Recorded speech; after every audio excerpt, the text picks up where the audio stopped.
What is up, everybody, and welcome back to another episode of Shooting the Shit Uncensored. I'm your host, the bald, the beard, the beautiful Piers Austin. And tonight, this morning, today, wherever you are in the world, whatever time it is, it does not matter as long as you are here with us live.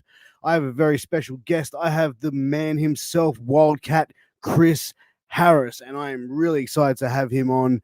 I've been a huge appreciator and fan of his work. Just amazing talent, and really excited to have him on tonight. But before I bring out Mr. Wildcat Chris Harris, I just want to take a quick pause to thank some of those fine sponsors that help us keep the lights up in this bitch going, because you know those strobe light colors cost a lot of money to run. First up is A-Rock Designs. Now, A-Rock Designs is that company that you are always hearing me rave about, always hearing me talk about. You're always seeing it in the wrestling groups, the wrestling pages, the Instagram pages, the Facebook pages. They make custom cups, hoodies, keychains, t-shirts, tumblers, you name it, they make it. They even say they can monogram your fucking dog, but they do not recommend it. They made me my custom CM Punk tumbler, which I absolutely love. Keeps my cold drinks cold, my hot drinks hot. And, you know, I'm able to sit here doing shows, talking to amazing people, and, you know, always have a fresh drink. So it's a definite handy thing. Check them out. They're on Facebook. They're on Instagram. You can find them at arockdesigns.com. As I said, amazing price for an amazing product. So, guys, make sure you check it out. Next up is Signal Studios. Now, Signal Studios is that recording studio based in Sydney, Australia. So if you're a musician, you're looking for a place to rehearse, a place to jam, a place to get your creative juices flowing, then you will not find any more comfortable rehearsal space than Signal Studios, based in West Ryde in Sydney, Australia. Make sure you check it out. Or if you're an independent professional wrestler, it doesn't matter where you are in the world, but you need some new entrance music, you need something hip, something dope, something fly, something woke, whatever the cool kids are saying these days, then you can hit up Signal Studios on all social media platforms. They can mix, master, produce, and send any type of track out to you worldwide, baby. And you know what, guys, as well, they work with amazing artists like the Cicadas Band, who provide all the music for the shows here on the MWA Podcast Network. And guys, talking about the MWA Podcast Network, make sure you check out Alan Kiwi Funk Show, Get Funked, every Thursday at 7 p.m. USA Eastern, which is 9 a.m. on Friday mornings. And also check out Killing the Business, which will be on in a matter of hours at 10 a.m. Australian time, which was going to be 8 p.m. USA Eastern, with Killing the Business with ECW Original, The Kingpin, Angel Medina. And then, guys, we know you always want to get a bit more wrestling, so you need to check out Knights of the Gimmick Table as well, with the Dead Presidents, Boogaloo and Lowrider. You know, they talk about their time in Gleason's. They bring on guests that they've trained with, guests that they've been up and down the roads with, telling great, amazing stories. So make sure you check out the amazing shows here on the MWA Podcast Network, because we're non-stop in giving you as much entertainment as we can. We got some people in the chat. We got Christopher here tonight. Thank you for tuning in. We got Maz as well. Thank you for tuning in. I am feeling sleepy, bro, but I'm excited, I'm pumped, and I'm wide awake, ready to go. But I'm going to bring out my guest, Mr. Wildcat, Chris Harris. Chris, thank you so much for coming on, sir. Hey, Piers, man. Thank you for having me, man. I'm looking forward to this. So am I, man. I've been looking forward to this all week, dude. As I was saying in the intro, I really enjoyed your work in TNA with America's Most Wanted, and I was a fan. That, like, it really sort of drew me in, that tag team. I thought it was really cool concept, and just like the two outlaws, man, it sort of drew me in as a young fan.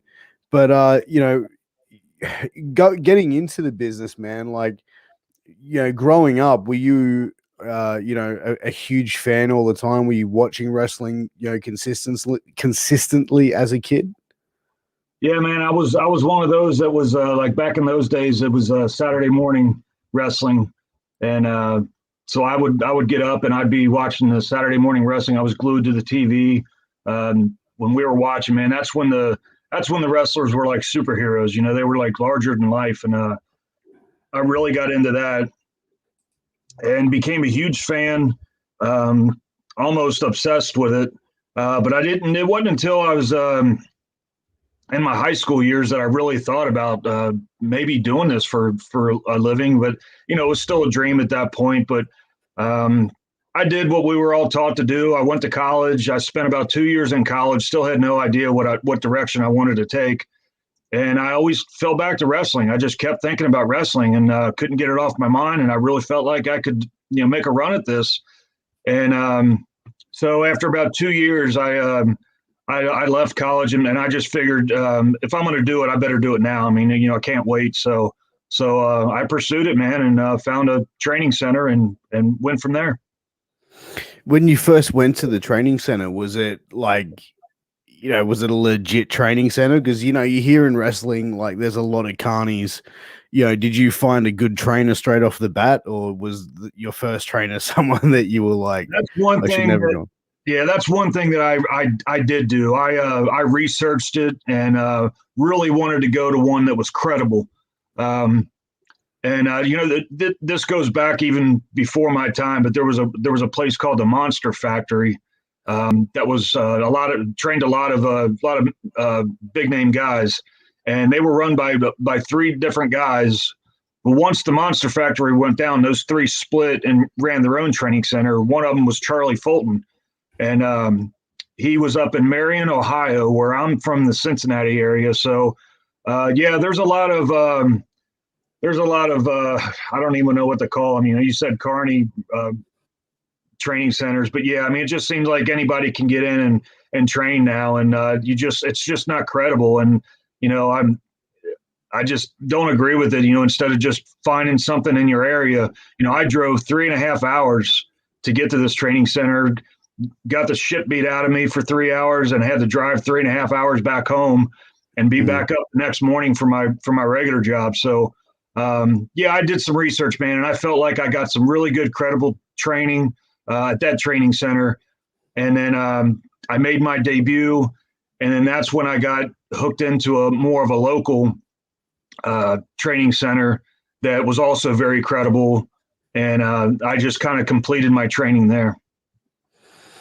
And, once you sort of completed your training, how long before you started having matches? Let's see. I trained all of 94. I debuted towards the end of 94. I had maybe 3 matches in that northern promotion until I got hooked up with the one more based out of Cincinnati. That was like maybe February of 95. So my debut was November of 94. So I trained for close to a year.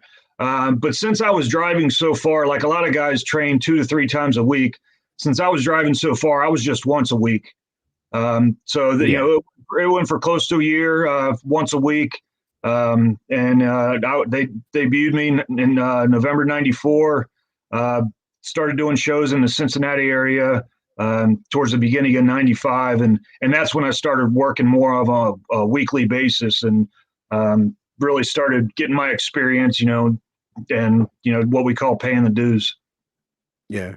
And with paying the dues, was that obviously includes like setting up the ring, driving veterans around, etc. But how long did you find that you went through that process of paying dues? Let's see. I did the indies for I didn't get my big start until towards the end of 99. So it was a good 5 years that and this is the thing, I think it's kind of like a lost art nowadays because, a lot of guys, they don't pay their dues. There's so much out there, which is a good thing. I don't want to say it's not. There's a good thing that there's a lot of opportunities out there, but sometimes you have to get on the road and make these road trips and drive all these miles, and you get paid shit money, and but you get the experience. I tell I get asked by a lot of the young guys, what's your advice to young guys, and the first thing that comes out of my mouth is get as much experience as you can, and that includes the good and bad. I mean, you're going to have some great experiences and hopefully make some great contacts, because that's where you get somewhere in this business. It's, unfortunately, it's who you know and what they can do for you. But that's why I tell them, you're going to have bad experiences. You're going to have bad matches. You're going to wrestle some bad workers. But you got to chalk that up, and it's supposed to make you a better worker. And so by the time you get that opportunity, you can be ready. So yeah, I did it for about 5 good years. I was, around this area. When I say this area, like Kentucky, Ohio, Indiana, West Virginia, Tennessee, those kind of areas around here. I was, making the shows and sometimes getting to work, 3-4 times a week, which was, really good. So I was getting my experience. So once I got my big opportunity, I started messing around in the Nashville territory, which that got me hooked up with WCW. So I felt like, but it gave me the experience. And, the thing is, once you get put in that environment, it's all new to you. So you're never going to be perfectly ready for it.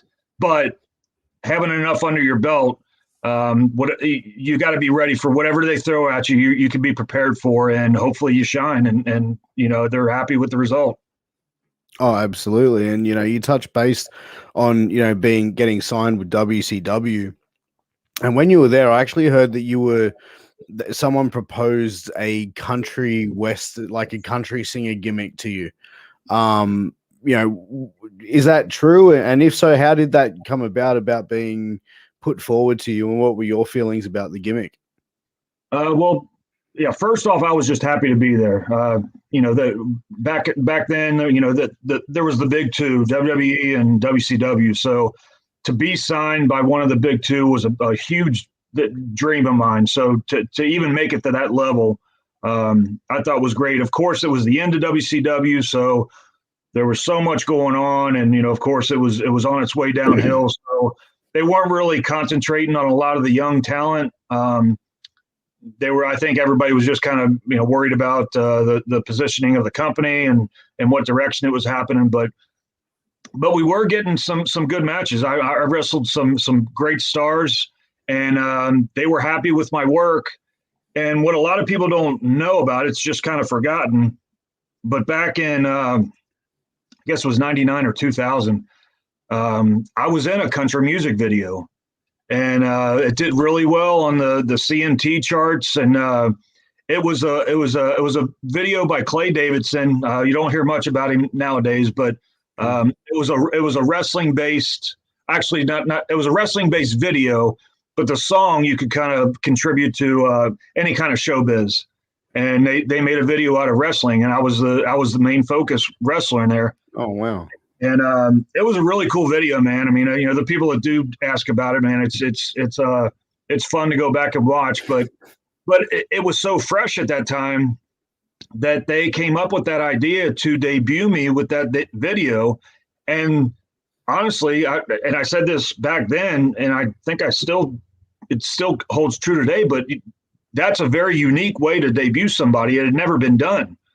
And so I thought it was kind of cool to maybe pursue something like that, because, somebody in a video, if, maybe show clips or packages or anything like that to debut a new character. And when they came up with it, I thought it was a great idea. They even talked about sending me in a direction with Jeff Jarrett, because he had been doing kind of like that. I don't know if you call it country Southern kind of, with the guitar and things like that. So they had talked about a direction with him where I could actually work a program with him. But it really, to tell you the truth, it didn't last long. It was in the talking stages.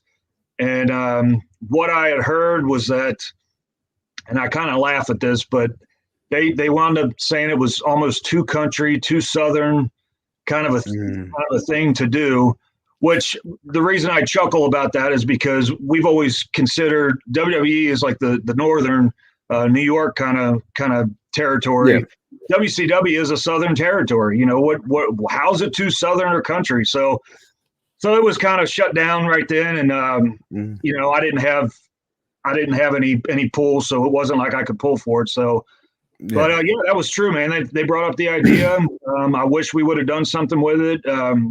I don't know how long it would have lasted, because the company was only in business for another year. So, but yeah, man, it would have been cool. But there's some truth to that.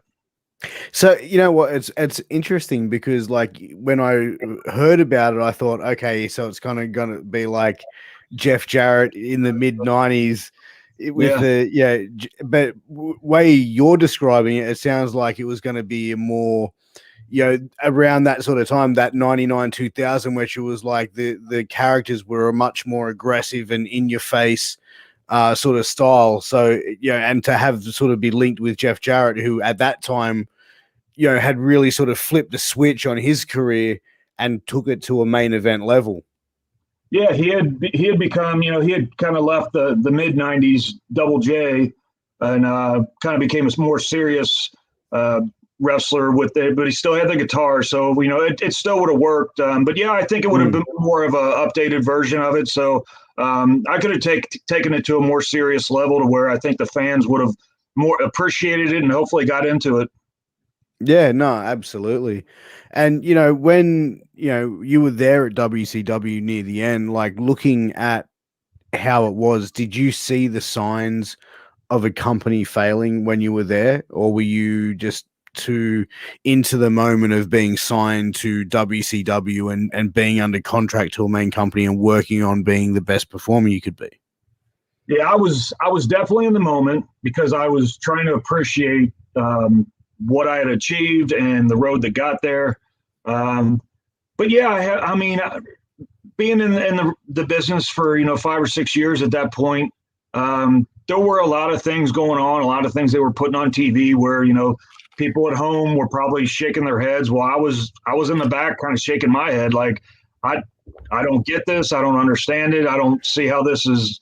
That was a big ratings time, so I didn't see how the ratings were doing real well. But one of the things I noticed, because I really wasn't on the inside track. I wasn't one of the big stars. I was just one of the young guys, but doing what I was told. So I think the talk was there. I wasn't privy to a lot of that inside talk.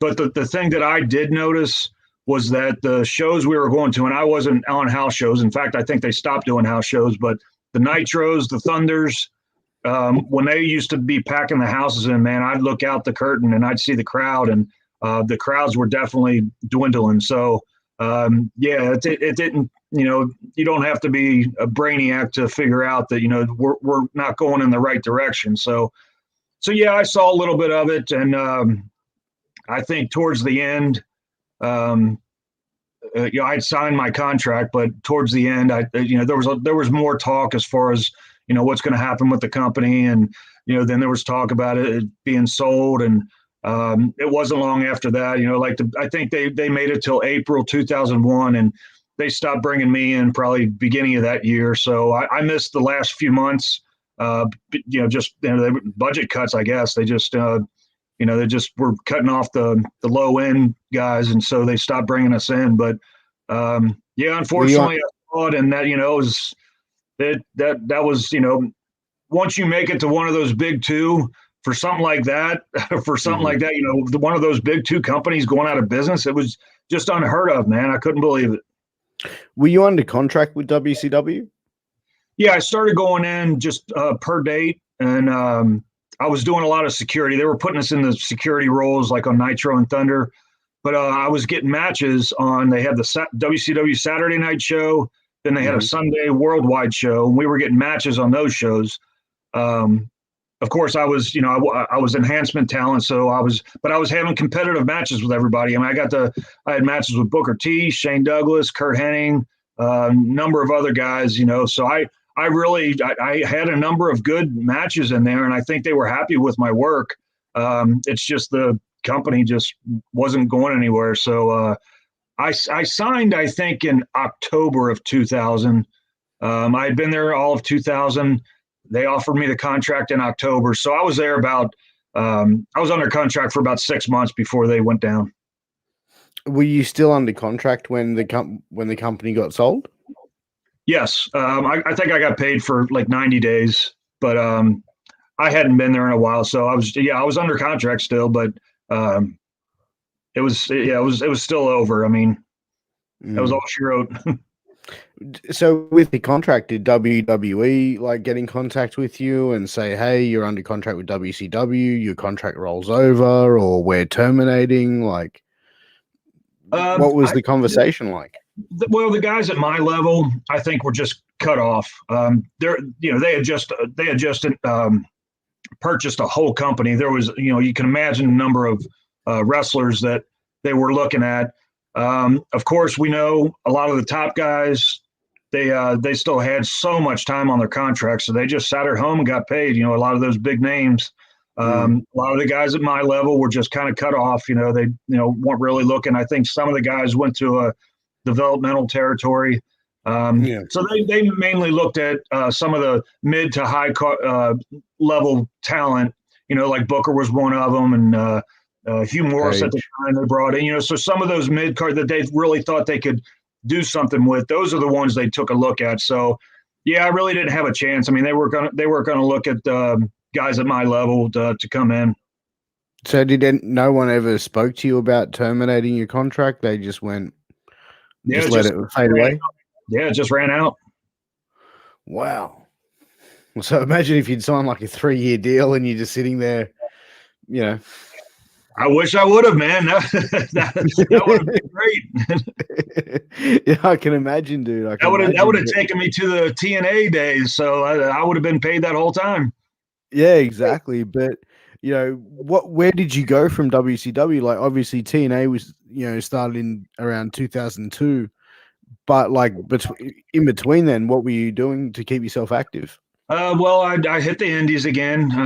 Had to do that, but I went back to the Nashville territory. And I know when I say territory, they weren't really territories back then, but I went back there, not full time, but I was wrestling mostly in that area, trying to just trying to get by on what I was making, because I had reached that level where I was making a living as a pro wrestler. So for for me to go back to like thinking of getting a regular job or something was just heartbreaking. So I was doing everything I could to not have to do that, and so I was just trying to get by, man. And then there was another promotion. This kind of happens as you go through the years of wrestling.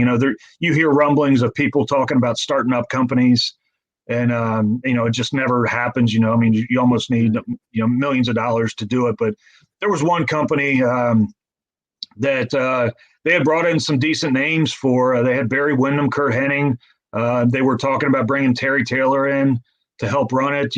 So there were a few of us that they brought in for young talent, and we were kind of hoping this thing was going to take off. We had some decent shows, but the money just wasn't there. It was so hard getting paid by them, and I think the promoter actually wound up going to jail for some kind of fraud or something like that. So Jesus. Yeah, so that carried me for a few months, but yeah, man, I was struggling, but I was still believing in myself, and felt like that hopefully something's around the corner. At that point, WCW is gone, ECW is gone. You just had the indies, which weren't as popular as they are now, but you can still get your experience. The only thing that was out there was WWE, which kind of sucked for everybody. Yeah, I mean, I think at the time as well, like 2000 to 2005, 6, the indies were pretty hot in the States, around, the East and Philly and New York and Jersey and those type of areas. Like indie wrestling was at a peak at that time, but it just, I suppose, depends where you were wanting to go and wrestle and what promotions you wanted to work for. But WWE was the only main event player in town for a while.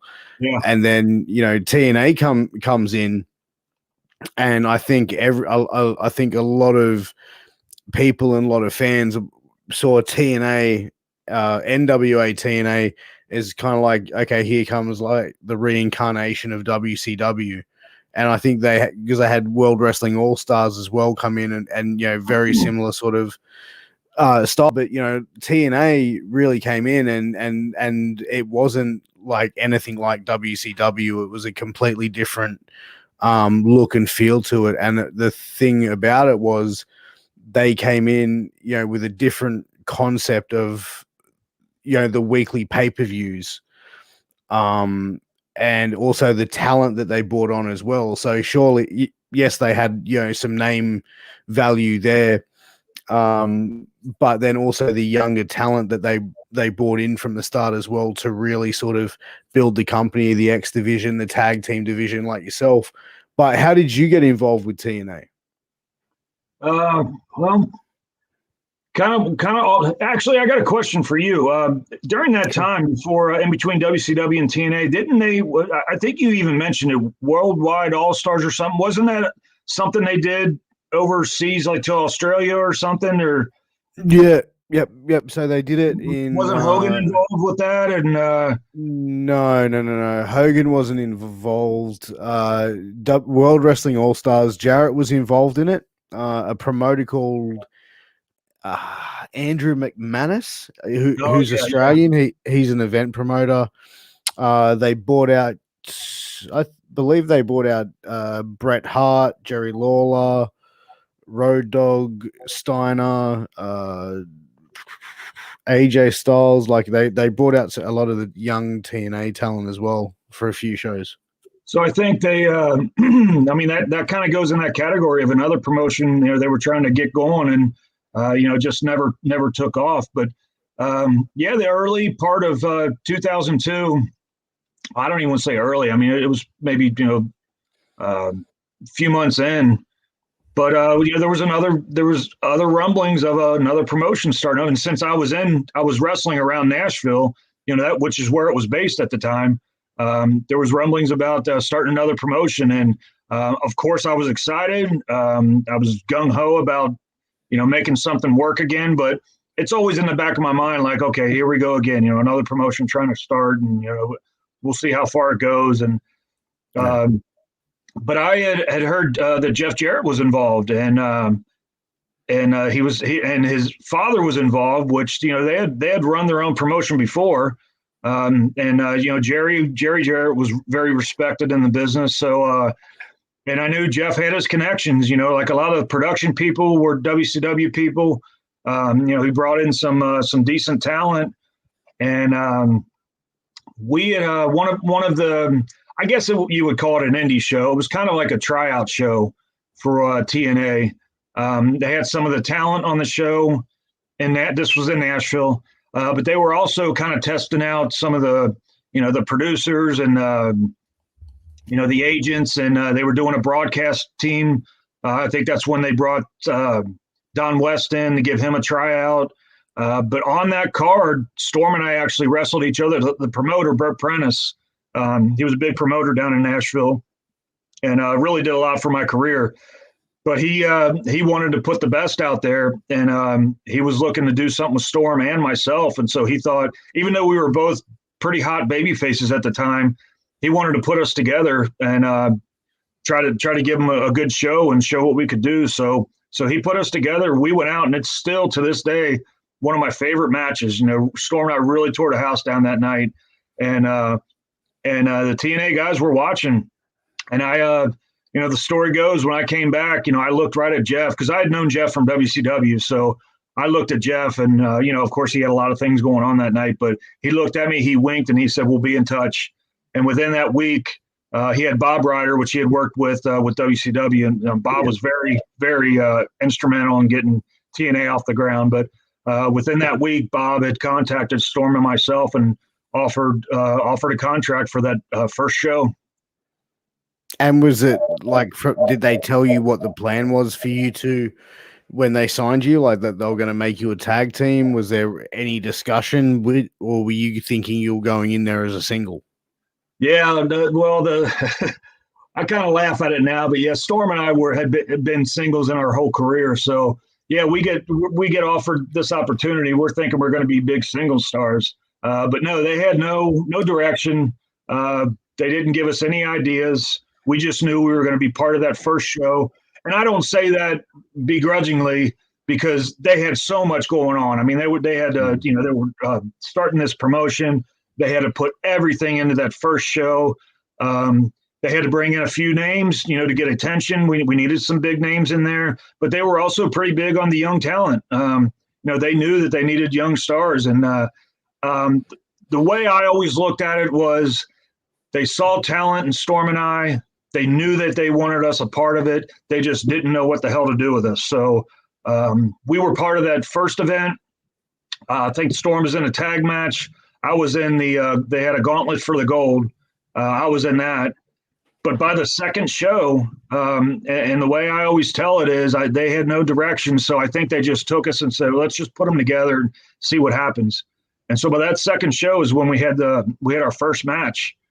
And they started using us, after that. And Storm and I kind of looked at it like, hey, man, this is not what we planned. But if this is what they're going to give us, if this is our big opportunity, let's if they're going to put us in a tag team, let's make it the best tag team we can. And Storm and I are both old school guys, so we were big fans of a lot of the 80s and early 90s tag teams. The Rock and Roll Express, Midnight Express, the Horsemen, Hart Foundation, Bulldogs. Guys, those guys were solid tag teams, man. And that's what we applied to the concept that we had. They were going to put us together, and so we were going to do everything we could, man, to get the attention, and that's what we did. And I feel pretty confident that we made it work. Man, I think you definitely did. Like, you go down in history in TNA as originals of that company that really sort of set it on fire to begin with. But how did the American Most Wanted name and the gimmick of that come to be? It just adapted, man. I think that's how a lot of things happen. Once we saw something working, we would just try to take it to the next level and the next level. The name itself, I have to give the credit to Storm. He came up with that name. I thought it was a badass name, man. I just thought it was really cool. And there's a lot of little, I guess you call them gimmicks. We could start adding to the team to make us. And you even said it. It may have been off camera, but we were like badass outlaws. Of course, we didn't use the outlaw name, but he came up with America's Most Wanted. He likes to tell a story that in one of our many nights out on the Nashville town, I guess we had I don't want to say it was a confrontation, but we were talking to the cops, and I'm sure they were being cool, but they kind of joked with us and said, "You guys better be careful, or you're going to wind up on America's Most Wanted." And I don't remember that part, but if Storm says it happened, it happened. And he had the idea and he brought it, man. And I was like, let's do it. And the story goes with it, man. Especially in wrestling, you always worry about the copyright. That was big. And so anytime we brought that up, we were kind of shut down for the name. But we were so gung-ho about it and willing to take the chances. But they weren't buying it. And so we just took it step by step. And I think one of the first things we did was we got, this is after we got matching trunks, but we had AMW put on our ass. And it just kind of threw it out there to where, either people knew or they didn't know, but they were going to wonder what that meant. And so little by little, it started getting around that, okay, it means America's Most Wanted. We weren't saying that, but it was America's Most Wanted. Well, then Mike Tenay was a good supporter of us, knew him from WCW. He was on commentary, and it just kind of grew and grew to where we eventually got Mike to start throwing pieces out there of either AMW or America's Most Wanted. He would mention it on commentary. That snowballed into where, same thing, we were very close with Jeremy Borash. He was doing the ring announcing back then, but he was always announcing us as Harrison Storm. Well, it got to the point where, even he gave in and he started announcing us as America's Most Wanted, and boom, it just took off, man. And, we never ran into a problem as far as copyright, thank God, because, now it's America's Most Wanted. It's in the history books. Oh, absolutely. And, but I love the way that you just worked everybody to get it in. And it's like the powers that be just like, oh, what do they do? Okay, yeah, AMW, yeah, okay, cool. And then like a couple weeks later, it's America's Most Wanted. You know what I mean? Like they just didn't even get a choice in the matter. At some point they had to look at themselves and say, didn't we say no to this? How the hell did that get on TV? So I don't know. There was never any heat from it? No, I think they liked what they were seeing, because at this point, when it finally started taking off, that's when we were getting attention. We were having some great matches. They really trusted us. We were on every show. They trusted us. They could put any team with us, and we could have a great match. And they knew that in a 2-hour program that they were going to get a great tag team match that way. So, I don't think they fought it. Once it started taking off, they were like, these guys got something, so let's roll with it. And what was the thought when they brought in Gail Kim to add with you guys? Well, that was actually many years later. That wasn't until I think maybe 05 or 06. Oh, okay. And so we had already been there a few years already, and got the notice of the wrestling world, and we had a few tag title reigns under our belt, and we're going. But we were big fan favorites, man. We were big baby faces. Everywhere we went, the crowds were with us, and so the entrance of Gail was once we did that heel turn. I don't know if you remember this, but it was called Controversy in Canada. But that's when we helped Jeff Jarrett regain the title and aligned ourselves with Jeff, which Jeff had an intense heat back in those days. So to get aligned with him already, put us in a bad eye with the fans. But then the addition of Gail, I think just completed the package, man. She, Gail was awesome talent in her own right. But when she first came in, she wasn't doing a lot of wrestling. She was just kind of valeting, mostly for us, but some for Jeff as well. And just the addition of her, man, being heels out there, we could use her in any capacity we wanted, as long as, of course, we knew the psychology of the match and, where to put her and when to do it.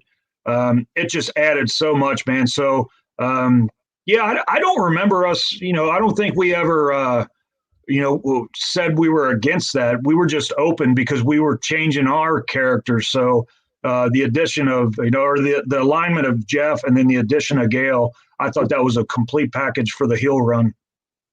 Yeah, I mean, I think that, adding that element into it, like, did you find like it also kept America's Most Wanted fresh? Like after a few years, like 2002, like 2, 3, 4, 3 years in, do you think that was like kind of like the refresh and a little bit of a reboot that you guys needed just to sort of tweak the gimmick? Yeah, I do. I think it really added, man, because I don't think we were stale. I don't know if some people. I'm not saying you were. Yeah, I mean, if they look back, and some people may say that, I don't know, but I don't think we were. But I think the whole repackaging really added to it because people really did hate us, man. And Storm and I knew how to be heels. We weren't out there to be cool heels, even though I think in a way we kind of were. But we really went out there to try to get heat, and those people hated us, man. So. I think the whole repackage, I think it added to us. And what a lot of people don't know is, and I'm a Russo fan. The guy takes a lot of heat, but I'm a Vince Russo fan. But back in, the company started in 2002. We were doing some great things that first year. Well, they had ideas of breaking us up in 2003 already. Really? It's just Vince had some great ideas. But he also likes to kind of shotgun a lot of stuff. And, when you got something going good with the tag team, it's like, okay, well, let's split them up and have them feud. And, we'll see what we can get out of that. So there was talk of splitting us up in 2003. And even though I still consider us, we were young guys trying to keep our mouth shut, we saw we had something going. So we actually spoke up. And I don't know if there was some heat on us, but, we spoke up and said, we really think we can, there's more life in this and we can keep going. So, there was a little back and forth as far as storyline goes, but they wound up keeping us together. And, we stayed another few years and then the little twist with the heel turn. Yeah, man, I think we got a good run out of that because back in those days, I don't know if a lot of people can remember back in like the 02, 03 era. And like we said before, it was just WWE out there.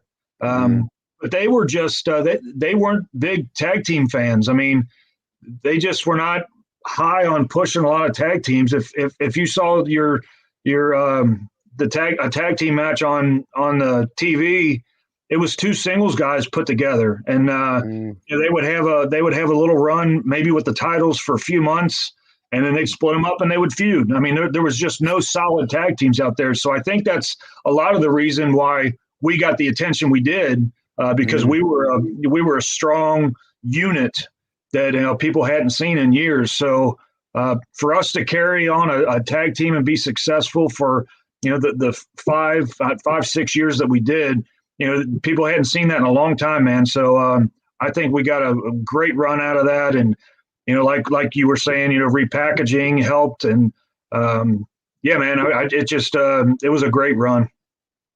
And I think repackaging is probably even a wrong word, like evolution of character as well, because, you know, Yes, and, you know, in wrestling, you always have to evolve. And for example, I always mention Chris Jericho being the Dave Grohl of professional wrestling, because he's sort of been relevant in the wrestling world for 30 years, like Dave Grohl's been relevant in the music world for 30 years. And it's evolvement of character, evolvement of performer, and so forth. And I definitely saw that evolvement from you guys there, and making that heel turn. And as you said, adding Gal Kim into it really, you know, tipped it over the edge, you know. Yeah, Jericho's a great example, man. I mean, he's always been Chris Jericho, but there's been different, like you said, evolution of him. So, and he has been relevant the entire time. And he was smart a lot of times. You know, maybe he would take some time off. You wouldn't see him. He'd come back to where he's fresh again. So, yeah, that guy knew how to do it. Yeah, absolutely. And, you know, with you guys, you know, and when they eventually did want to split you guys up in, I think it was around 2006, what was the turning point then? Like, was it the point that you guys both said, you know what, now's the time? Did you feel comfortable like then was the time for you to make that split? I think so. We didn't put a fight up for that. I think we were talented enough that where we could have kept going if need be. But the idea of the turn was brought up, and I think we were both like, you know, hey man, we did this tag team thing. Let's see if we can hang in singles. You know, that's where our experience had been. So yeah, we were good for it, man. And Storm and I always had chemistry. You know, back in the Indies before TNA started, you know, we had wrestled each other a lot on the Indies. So we had chemistry as a team, obviously, but we had chemistry in the ring against each other too. So we really felt like, you know, we could make something happen. You know, if we did a turn really well, then we could really make something happen. So yeah, maybe it was time. You know, I think it could have gone on, but this is the direction they took, and you know, I thought, you know, let's see what happens.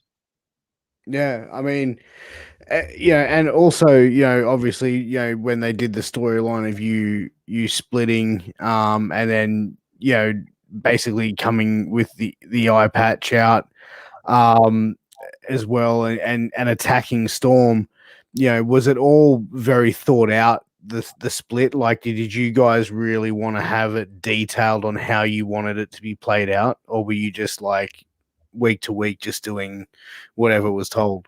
No, I think it was really thought out, and not only by us, but by you know, like Vince and Jeff. I think it was thought out because, like I said, you know, what people were used to on TV, you know, seeing guys, they just get in an argument, they start beating each other up. The next week, they're wrestling each other. With Storm and I, even the turn itself, like we were on our way of turning back babyface. So the crowd was starting to get into us.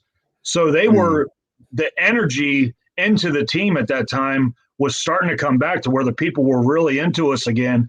So they were ready for another run, man. So it's almost like, even though we were heels turning babyface for Storm, you know, and he always carried that beer bottle with him. So that seemed like a natural fit right there. So he smashes me in the eye with the beer bottle. People couldn't believe it because they had invested so much into that team, and to see something like that happen, especially when they were starting to get getting into us again, and the support coming back. So him hitting me in the eye with the beer bottle, I thought was a great turn. I think it was an old school turn. Seeing something like that, and so it really, the fans felt betrayed. And once that happened, and me being just diehard wrestling, they took me off TV for a couple months, where I think I did a couple interviews with the eye patch and things like that. But there was times where they weren't even bringing me into TV, and I was like, man, I don't know what to do with myself. I have to be at TV. But Jeff was like, no, we're going to keep you off for a little bit, and and I think you were asking about how much thought was put in it. I think that shows there was thought into it, because the program lasted. We weren't right back in the ring the following week. We let this sink into everybody and kept it going as long as we could. Storm's out there wrestling every week, and he's getting the push where he can start building on a singles run. And anytime he got a microphone in his hand, he would always remind the people. They never forgot. He would remind them, and he would even tell them, Wildcat's not coming back. He's done. And they would do interviews with me where I was like, I got so much percentage of my vision back, and we just kind of built to it. And then I started attacking him on TV, still with the eye patch. So the story was still there.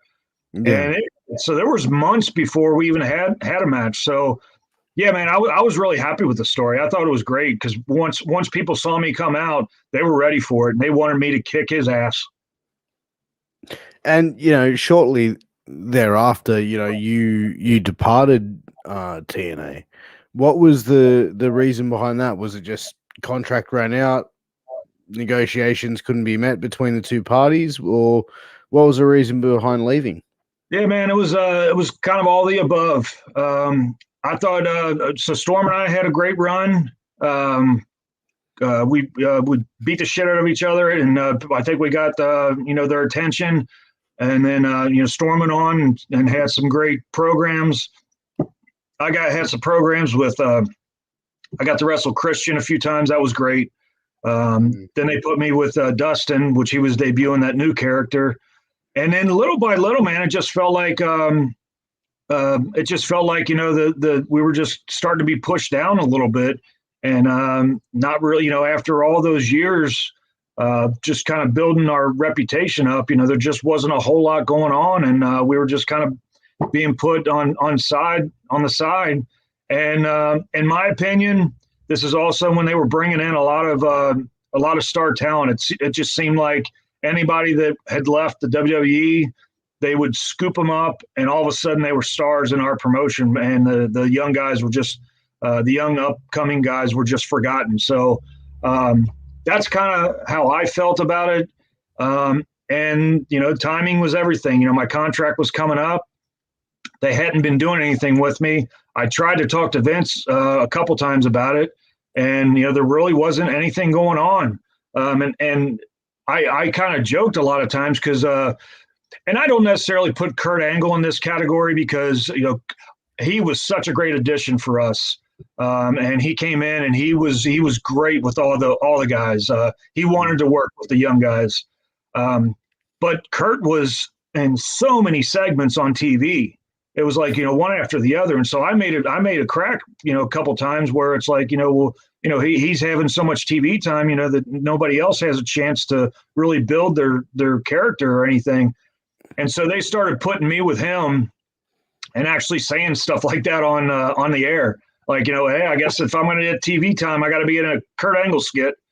And so I'm not sure what direction they were taking from that. What I heard was, I was eventually going to be put with him, and, hopefully something done. But I didn't know if they were just saying that because the contract was coming up. But yeah, man, it was a timing thing. There wasn't a whole lot going on. And then when the offer came in for the new contract, I was taking a pay cut. And so there was just a lot of things going on, and I just wasn't happy with the direction. And so we call it the feelers, sent the feelers out, and I had heard that there was interest with WWE. So I explored that, and kind of saw what was on the other side, and was just trying to figure out what was best for me. What direction should I go? And of course, age factors in on that. If I'm going to do something, you can't wait till a certain age. And So yeah, man, there was a lot of thought put into this, and of course, we can all look back and say, we'd like to do things different, but at the time, it just seemed like, that I took a chance. You take chances in life and careers, and a lot of the chances I had taken in my career at this point had worked out. So I was willing to, roll the dice, see what happens. And so, the contract just ran out. I mean, I was never let go. I think that story's out there somehow that they released me, but the contract just ran up and I didn't sign. And so I took my chances, man, and signed with WWE. Did they give you an explanation why they were going lower? Like, I don't want to know what your contract was worth or anything like that, but did they at least give you an explanation, say, hey, business for us is bad, this is why we have to offer you this? Was there an explanation of the cut? The only thing I can remember hearing was the word restructure. They were just trying to restructure all the contracts to where they were all kind of on a level playing field, I guess, which I'm not sure if I bought that because, as I said before, they were bringing a lot of top names, and I know they weren't getting pay cuts. So I'm not sure what it was. No, I never got a really great explanation, because if I did, and you kind of hear, after being in the business for so long, you kind of hear this, that maybe we just weren't communicating right. Maybe if we had communicated a little bit more, I feel like things could have been worked out, because I don't think they wanted to let me go, and I certainly didn't want to be let go. We just needed to come to some kind of happy medium, I guess, and we just weren't communicating. So much that I remember at one of my last TVs on the same day, and I don't even know how this got out there, but 2 different times, Jeff and Dixie Carter each had come up to me at separate times and congratulated me on signing a new deal. And as I'm shaking their hands, I'm looking at them saying, I haven't signed, and that hasn't gotten that far yet. And so they were kind of shocked, because I think they thought something was going to happen. So that makes me feel like they wanted something to happen. I wanted something to happen, and it didn't. So somewhere along the line, there was a breakdown in communication, and I wish we could have done that whole situation over and made something work. But that's just looking back. I was taking my chances and going a different direction. Do you think that they expected you to re-sign the contract with a pay cut just to sort of remain with the company? Like, do you think that was their, I don't want to say game plan, but do you think that was their thought pattern behind it? Maybe. I'm not really sure from their side how they were looking at it. I don't know if they were maybe lowballing me and seeing where we can negotiate from there, or if they just expected me to stay, because I considered myself a loyal employee. I mean, I was a TNA guy. I could have stayed there for forever and been happy. So maybe they did just expect that. And when it wasn't going that way, they seemed shocked. And I remember once, after my last TV, once I was gone, I heard from, a friend of a friend kind of thing, that Vince Russo was shocked. I never got a face-to-face with him about it, but I had heard that he couldn't believe that I actually left.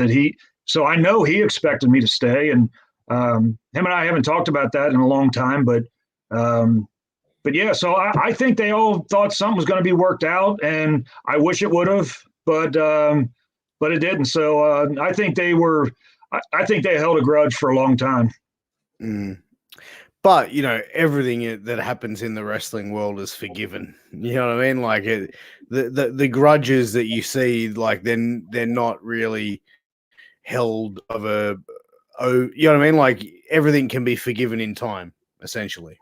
I have to agree with you. Yeah, in the wrestling business, we've seen so much stuff to where, things have been forgiven and people have made peace out of things. But at that time, just the things I was hearing, and even fast forward a year or two, when I tried to talk to them about maybe coming back, they weren't hearing it. So they did hold a grudge for a little bit. I mean, eventually I think things were okay, but yeah, man, they weren't interested in doing something with me, even when I try to talk to them about maybe coming back. So it sounds like they just acted like team. What's that? I said it just sounds like they acted like teenage girls. No, you broke up with me, so no, you can't talk to me anymore. They took it personal, man. And they were probably, I don't know. I can't speak for them. I don't think anybody has that bad of a heart, but I don't know if they kind of had a smile on their face when they saw it didn't work out with WWE or what. But yeah, when I had talked to them about, hey, can we do something, as far as coming back, they were not interested. Wow. And you mentioned going to WWE and getting the opportunity to go over there, and in January 2008 you announced that you'd sign with WWE. What was there a plan of what they wanted? Like, I know they came up with the name Braden Walker, and what was the plan behind Braden Walker? Like, were you pushing to keep the Chris Harris name, or were you just saying, yeah, I'll be whatever you want me to be? Yeah, I went in with a open mind, man. I mean, I had to have a open attitude. I knew going into it that Wildcat Chris Harris was probably gone. So the whole name change. I mean, anytime we go back to that period of time, and people want to talk about what went wrong, and the deal they gave me and things like that. I mean, some of the things I was ready to take on because I had confidence in myself that I could kind of break through and shine through all this. So given it a name change, I could have made that work. Now it's kind of like, with a black mark. Braden Walker's with a big black mark, and that's okay. But no, I wasn't. Give me a name change. I'll still make it work. I'm still myself, so I could break through. But no, as far as what they were giving me when I first walked in, man, it was all sunshine and rainbows. I mean, they painted the picture like, hey, we got this guy, and we're going to do something with him. And everybody I would talk to, they were talking so highly, and well, I usually don't throw names out, but like Johnny Ace, John Laurinaitis was talking like, things were so great. He was one of the guys that wanted to bring me over. When I went down to the training center, Tom Pritchard was talking great things. And so when they brought me in, but I quickly found out, man, that there was no thought put into this whatsoever. It makes me look back on it like, why did you even sign me? But there was no thought, no direction. I met with the writers of both shows for hours. I went to the Titan Towers and met with them, and we talked for hours about different directions we would go. I gave them my history and everything, and I figured, okay, great talk. I went out of that room with I was like, okay, we got something going. Let's do something, and there was absolutely nothing, man. As far as the name goes, like I said, I could have made anything work, but they didn't even put thought into that. I mean, I was having my first match on TV that night, and they were still coming up with a name, and they finally sent me a list of a number of names that I was looking at, and I was trying to compromise with them. So I had a little bit of input as far as what I could work with, but that. Yeah, that name was what we came up with, and I was like, okay, whatever, let's just move on. The name is not going to stop me, so let's move on and do something with this. So, but yeah, man, I mean, the bottom line is, that there was no thought or direction put in anything. And I think as well, like at that time, they had just like a plethora of talent, at WWE. Almost like they had so much talent that they didn't know what to do with it all. I think so, because if I remember right, that's when they were doing I think they had the ECW show, but it was mainly used to bring in new talent. Yeah, it was so, it was kind of like development now, like yeah, I guess so. But to give you an example, and I don't want to blame it on the TNA thing. I think at that time, obviously, a lot of guys have broke through this whole TNA barrier. But at that time, I don't think they had no interest in acknowledging your history, or, if there was somebody coming from TNA, they were not interested in doing anything with them. And there was a couple examples before me. I know Frankie Kazarian went in there, he got signed. They did nothing with him. Monty Brown went in, which I think Monty it was just a star waiting to explode. And he retired after that. Like he just disappeared. Yeah, once he got out, he kind of got out of the business a little bit. So, but yeah, they could have done something with him. So I think the whole TNA brand thing, I think that did hover over me a little bit. I don't know if they just wanted, looking to bring me in because of that and just do nothing. I really don't know. I can't speak for them, but it felt like that there was just no direction. And I'm glad to see that eventually guys had broken out of that, because obviously AJ, but Bobby Roode and Samoa Joe, guys like that, they brought them in, acknowledged where they had been. They kept their name. They're the same guys that they were in TNA. So I'm glad eventually it came through. But at the time I was there, they wanted to change everything. They wanted nothing to do with that. And so that's I felt like I was just, trying to knock down a brick wall to make something happen here. And I was throwing out ideas. I was doing whatever I could to just get something going. Yeah. And it sounds like, it would have been frustrating for a lot of, like, for you to be continually trying to go down that road.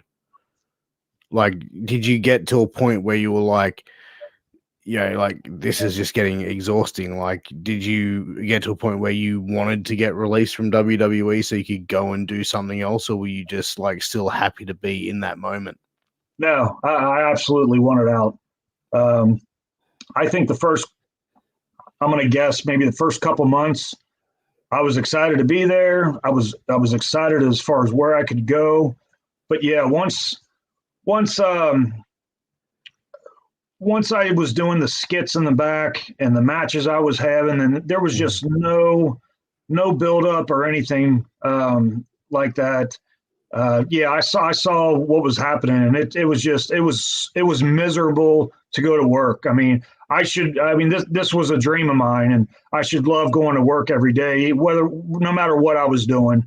But it just got to the point where I would show up at the building and I couldn't stand being there. I just had so much anxiety. It was just awful going to work. I mean, I hated the surroundings, hated being there. And just to give you an example of kind of what I'm talking about, I went at the same time that the Truth did, Ron Killings. Yep. We went at the same time.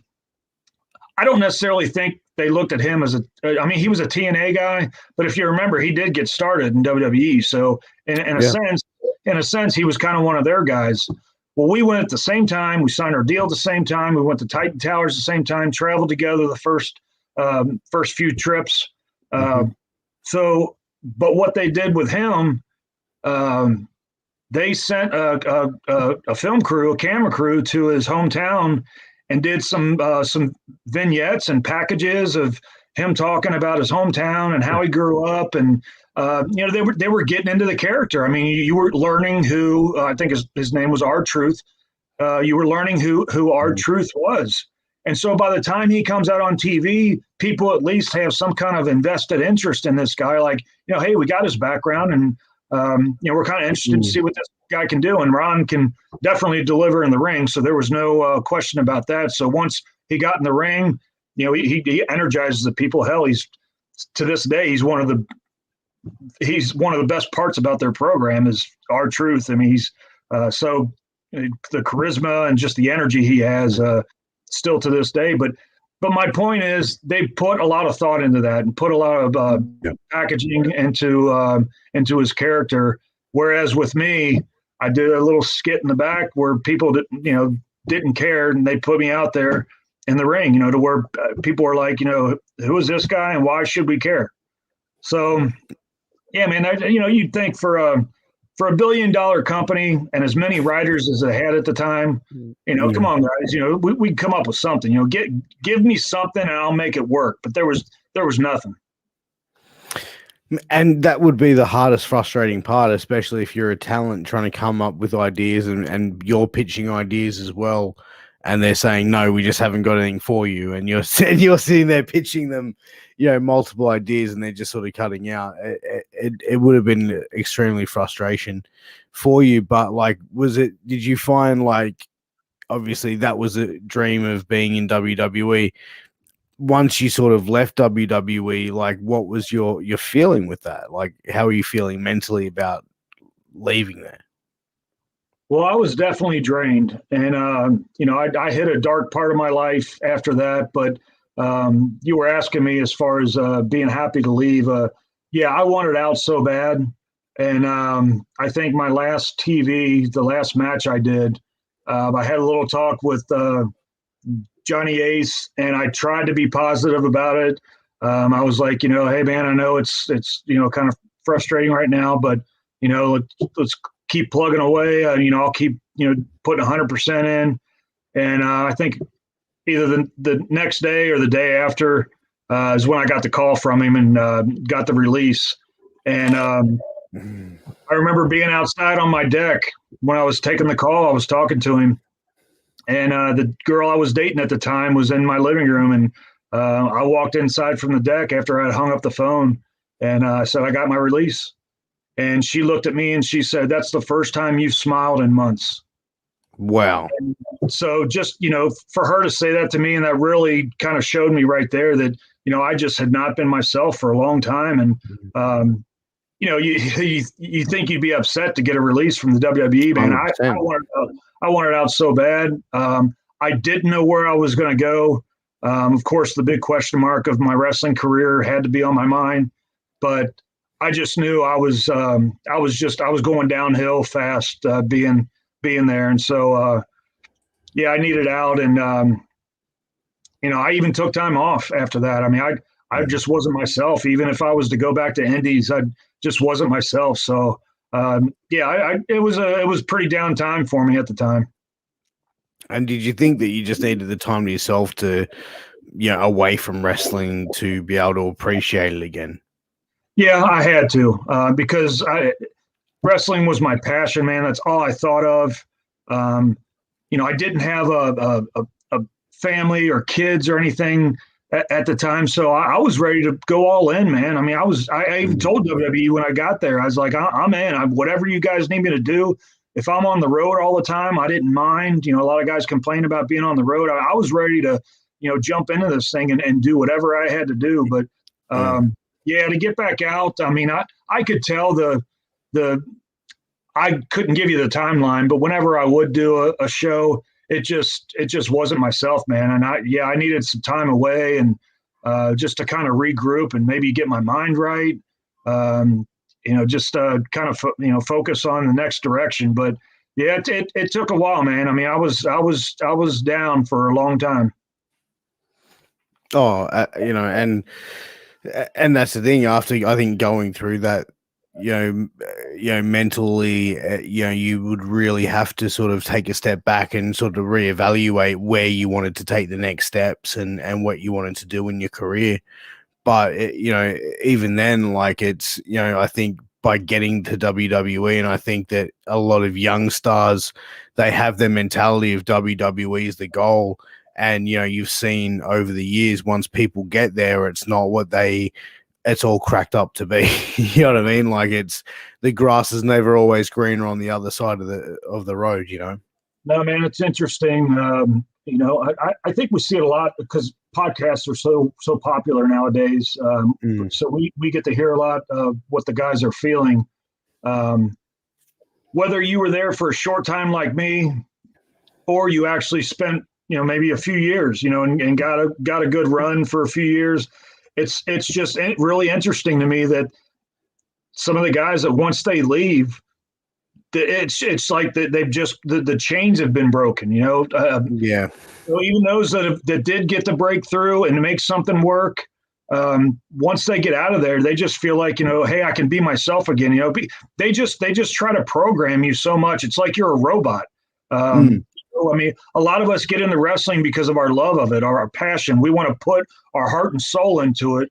You get there and they want to control you. They want to have the remote while they control the robot, and you gotta even in promos. I mean, they give you the script to do it, whereas back in the day, man, they give you some bullet points and hey, take off, get your thing done. Put your character into it and get it going. Now it's like word for word. These guys got to go by, and I don't know, man. I mean, the guys that are on top now, they're going to be supportive of WWE. You put a microphone in front of their mouth, they're going to say it's the greatest thing and that they've done everything for me. And hey, if you want to make the money, that's the place to be. You can let them control you and you get a good paycheck. So I'll never look down at the guys for that because, we're in the business to make money as well.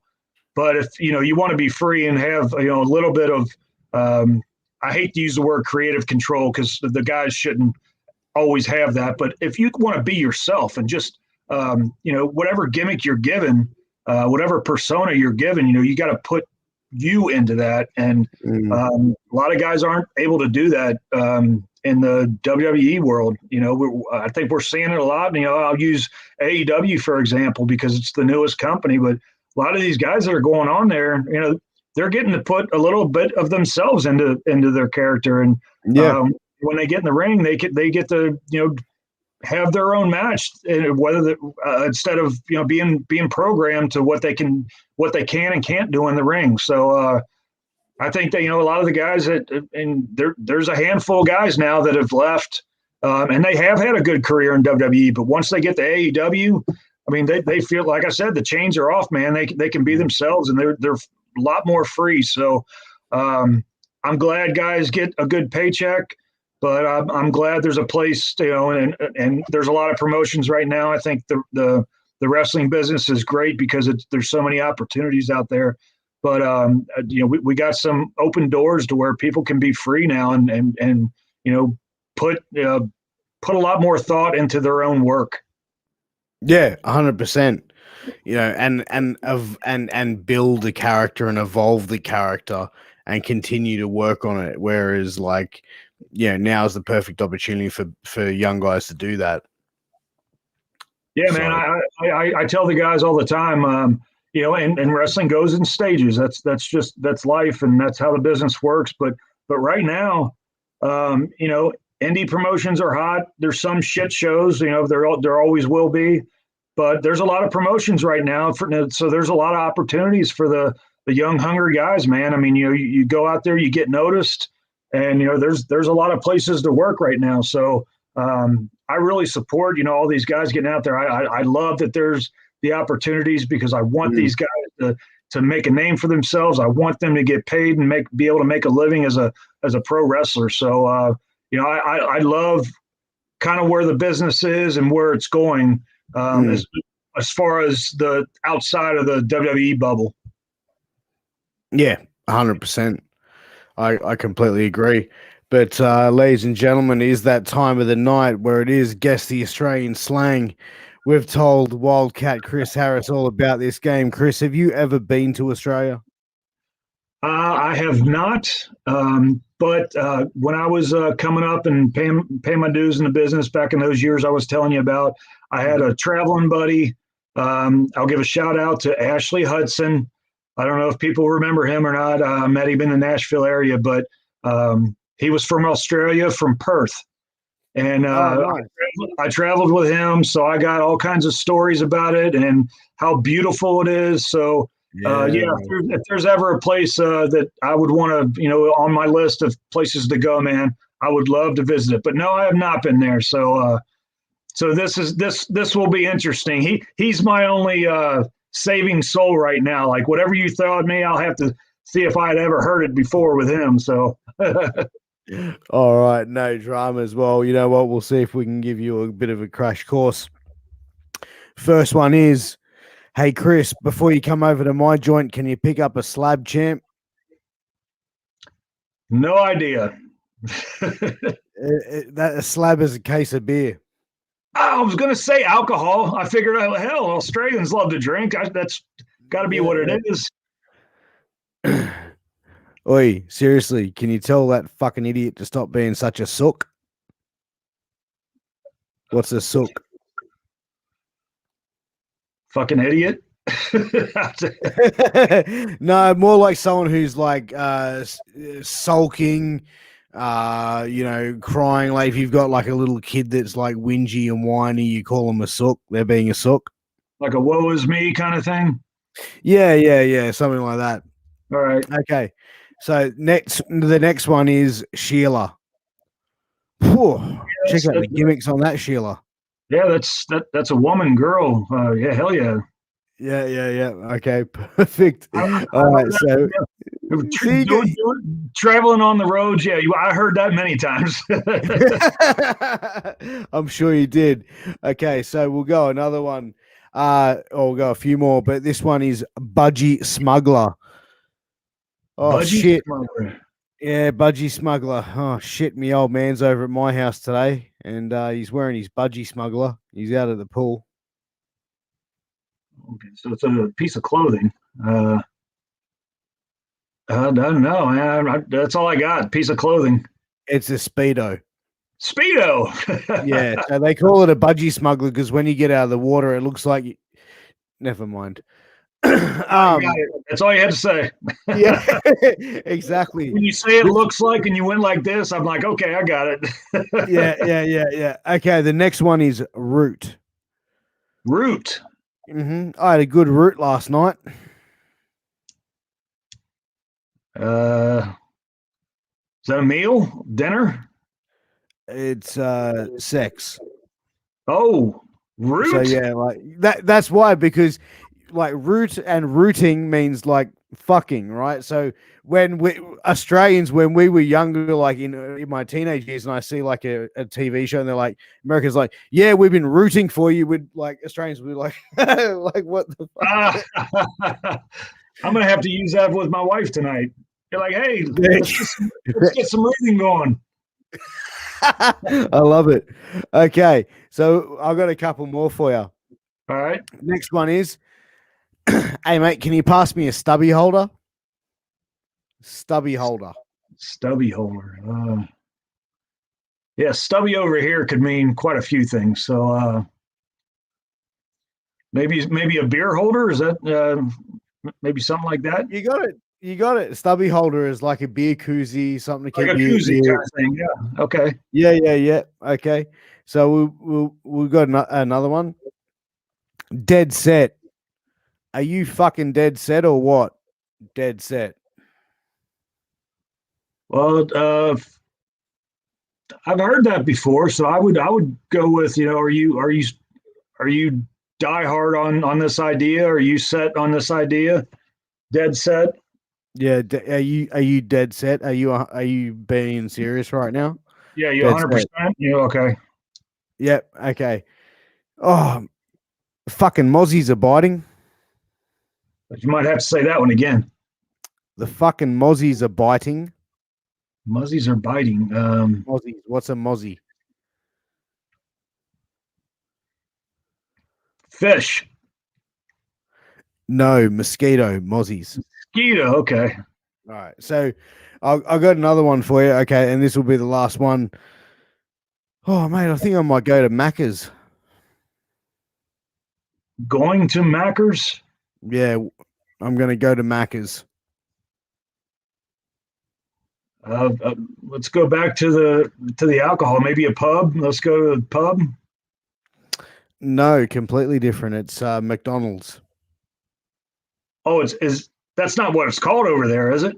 No, McDonald's is called McDonald's, but we nicknamed it Macca's because Australia will call it. We have to abbreviate everything, so it's like Macca's. Like for someone like for yourself, will abbreviate your name. Would call you Chriso for short of Chris, which is actually longer than Chris. But we're oxymorons here in Australia, Chris. That's just how we operate. Man, you stumped me more times than I thought. I thought I would do a little better than that, but yeah, I'm kind of pissed at my buddy Ashley now. He should have trained you better, bro. He should have trained you better. He should have had me worked on this. 100%.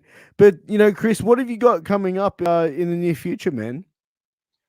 Oh man, well, I spent a lot of my time the promotion that I came up with in the Cincinnati area. I spent a lot of time training the new guys, man. I knew at some point when I got out of the ring, I always felt like I could give back, and I still had something to offer. So I spent a lot of time with those guys and just offering any kind of expertise or advice or anything I can do, and it's kind of like a whole new gratification when I see them out there and doing their thing and shining. So I'm really trying to get some of those guys going and getting out and making those independents and getting some things going. So that's where I spend a lot of my time now. I still do events. I do personal appearances. Before the whole COVID thing, I was doing a lot of conventions.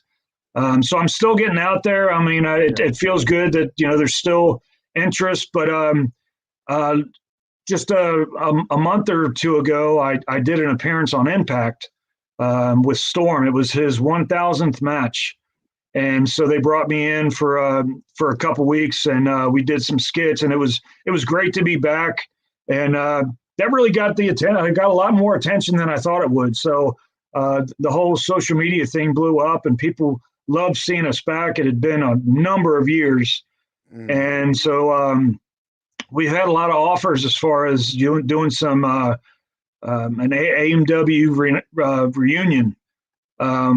That'd be cool. So and there's been talk of doing a match. I mean, if I ever did a match again, I would definitely want it to be part of Impact, on TVs where everybody could see it. But we do have one coming up. I'll bring up June 5th. We're in West Virginia. Looks like Madison, West Virginia. Storm will be wrestling, and I will be there in his corner. So that'll be one of the first ones we do that a lot of people are really looking forward to. I got something else coming up June 27th for anybody that's within distance of where I am in the Cincinnati area. On that date, I will be doing a tag team seminar for the promotion here in Cincinnati. It's the Northern Wrestling Federation. Their training center is called Bone Crushers. But we're doing a tag team seminar, and that should be a lot of fun. Guys can come and I'll be talking all I can about learning the psychology of tag team wrestling. So there's some upcoming things, and looking forward to it. And whatever else, once this COVID thing is done and we can get fans back, I think the fans are ready. I know the guys are ready, man. We're all ready to get back where we were because we perform for the fans. So it just hasn't been the same. It hasn't been the same watching it on TV. I admire the guys for pushing through all that, man. I don't know if I could wrestle with no crowd there. Not to say I haven't done it on the indies. I've wrestled in front of 10. I've wrestled in front of 10 people before, but and just because nobody paid to come. So but yeah, man, I think we're ready to break loose. I think wrestling's gonna explode again. I think we're days are months away from getting back to where we were, and the people filling back in, and we're giving what they want to see, man. So I'm excited to see where we're gonna go. Absolutely, man. We can't wait. And, this has gone an hour and 24 minutes, and it's literally just flown by, Chris. I'd like to actually offer you to have you come back again, because I feel like you and I could easily talk for another 2 hours. I do want to be careful and courteous of your time, but please, I'd love to invite you back for a part 2 whenever you're available to do so, Chris, if you're up for it. I would love to, man. You're easy to talk to, and I feel like we just kind of bullshit our way through. And I think a lot of what we talk about, the people want to hear about. So wherever your interests are, maybe theirs is too, and hopefully I enlightened some of our listeners. Absolutely. And I definitely think we did. We had some good numbers here, Chris. But where can everyone find you on social media? All right, man. Best way is my Twitter, which is at AMW Wildcat. My wife introduced me to Instagram, so I'm new to Instagram, which is at AMW Wildcat Chris Harris. So you can also get me on there. I'm learning my way through that. And then I also have if anybody's interested in merchandise, I have T-shirts out there. Oh my gosh, my wife just got on here and added that to it. So that's what I was about to say. Thank you, Mrs. Harris. AMWWildcat.com. We got some really cool T-shirts. I have new shot glasses, of course, pictures, action figures, DVDs. So anybody that's still interested in some of that old school kind of stuff, we got everything on there. So yeah, you can get it there, and yeah, man, get in contact with me, and I'd love to do this again, man. I'm sure we can talk another hour. Absolutely, man. Let's get it teed up. But Chris, thank you for coming on, man. It's been an absolute pleasure. And everyone watching, thank you very much for tuning in. Guys, as a reminder, make sure you tune in tomorrow, 10 a.m. Australian time, which is 8 p.m. USA Eastern, for Angel Medina's Killing the Business, where you get to sit down with the ECW original. He breaks down and gives you his aspect on what he thinks of the business, and he's literally killing the business, ladies and gentlemen. So and he's going to tell you what he thinks is killing the business as well. So make sure you tune in for that one. Again, tune in for Get Funked with Alan Kwee Funk every Thursday night at 7 p.m. USA Eastern, 9 a.m. Friday mornings, Australian time. So make sure you check that out, and also make sure to check out Nights of the Gimmick Table with the Dead Presidents, Boogaloo and Lowrider.